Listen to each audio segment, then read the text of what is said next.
Greetings, lovely citizens, Qutatron here. We all know very well that the current technical state of 4.0.1 is very bad. So bad that CIG cancelled the Free Fly event, which has probably never happened before.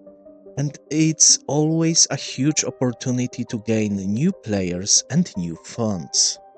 I was wondering when this moment would come, and maybe I judged CIG much more harshly than I should have, because while I'm not surprised that the moment of sobering up has come, I did not think it would come so soon.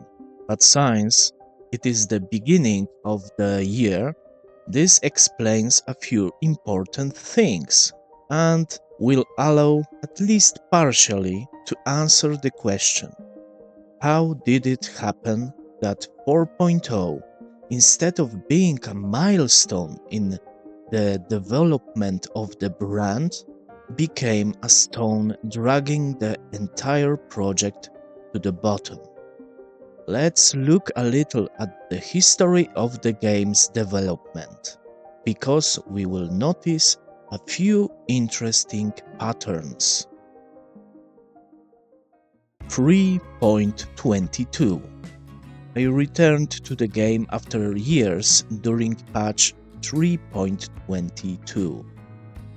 There were big changes coming, including a money wipe due to the ship prices and changes in the game economy, which were supposed to have a significant impact on how we play. We all know how that ended, and that the economy in the game is still practically non-existent. Nevertheless, that's when I start recording my first videos about Star Citizen, and I played a lot to earn money for a few ships in-game before their prices skyrocketed. 3.22 was rather poor in content, but I think this patch was quite playable and stable and dragged me into the game again. 3.23. Big changes came: master modes, economy changes, new content in distribution centers, new looting UI, first animals in-game, and more. 3.23 was a patch in which the inventory system was terribly bugged, and while new missions appeared in distribution centers, many old missions stopped working. For example, my favorite contracts in Duster settlements like Rappel or Astor Clearing, which by the way are no longer there right now. NPCs didn't spawn at all. Sometimes they spawned somewhere else.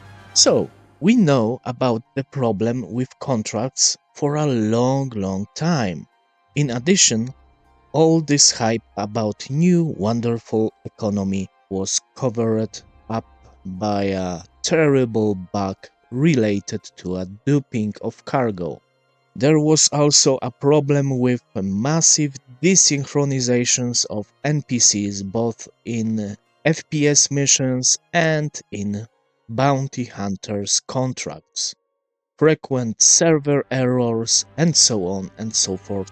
Then a few patches appeared to fix some problems, but it was a drop in the ocean of needs. Still, a lot of bugs persists. 3.24. The Cargo Empires patch brought us persistent hangars, which were supposed to become our homes that we can furnish.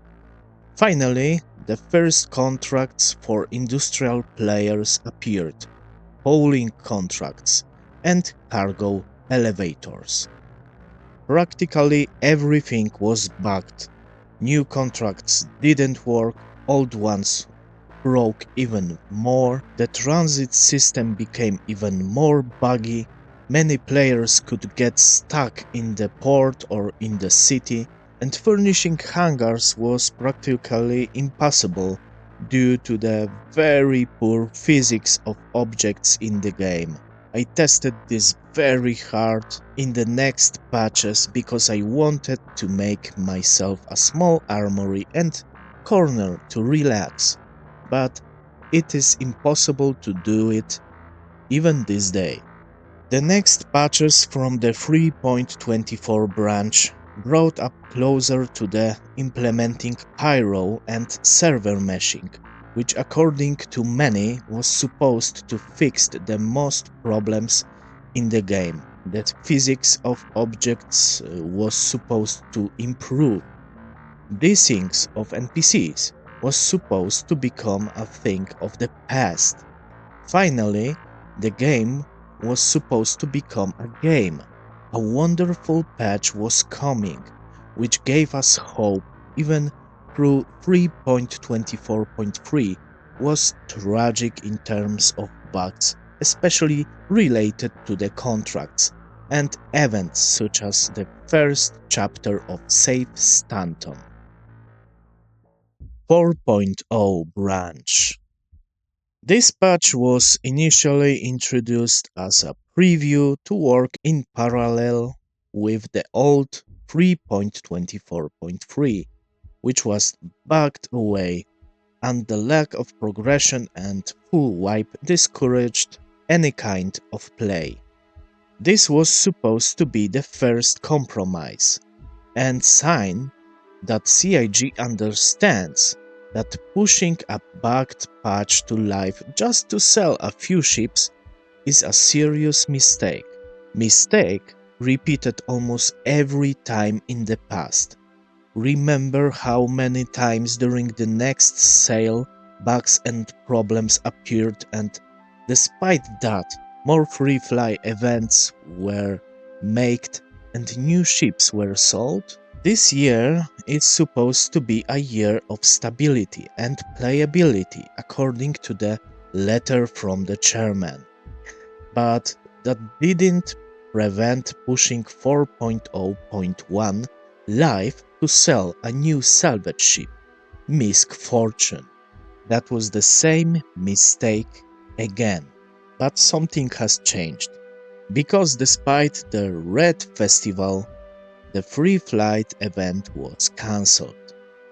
We currently have terrible problems with elevators, trains, NPC desynchronizations, new missions not work, most of the old, often fantastic missions such as Contract on the 890 Jump, attacked by the pirates, or my favorite missions in Duster settlements, investigation missions, box missions, do not exist at all right now.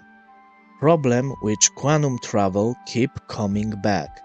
Ship balance is still in disarray. The economy is still not existent. More duping dramas have appeared even through duplicated components has been going on for a very long time. Server errors, infinite loading screens, and I have probably missed or forgotten many of other bugs.